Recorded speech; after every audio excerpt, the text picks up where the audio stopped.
Hello guys, today जों बेयाव short video बानायदों भिडिअनि मुङा जाबाय लागाव part 3 नोंथांमोना नायनो हागोन जोंनि भिडिअखौ दायो जों शुटिंखौ लागासिनो दं नै बिथिं जाहैबाय केमेरामेन दङ आरो लोगोसे एक्टर दं लोगोसे एक्ट्रेसफोर दङ आरो नै डाकु दङ आरो लोगोसे मेकआपमेनबो दङ नै एक्ट्रेसफोर दं नोंथांमोनसिम मोनसे हामलायनाय दि नोंथांमोना जोंनि भिडिअखौ नायनानै माबायदि मोनखो नोंथांमोना कमेन्ट खालामबानो जाबाय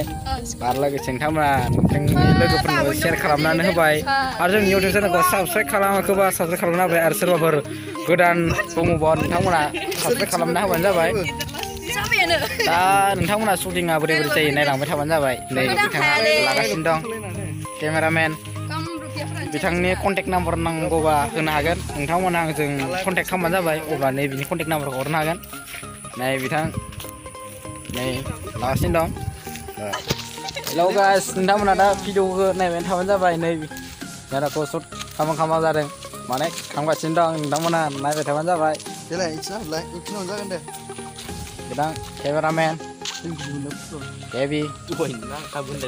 एक्टर दं नै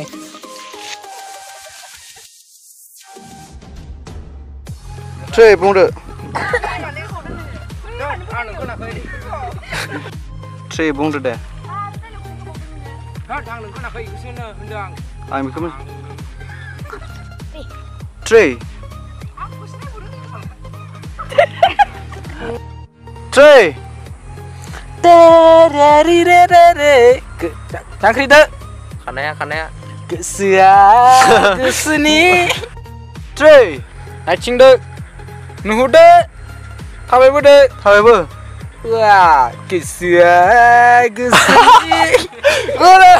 थाबायबो गाजा थाबाय ये जाबरवा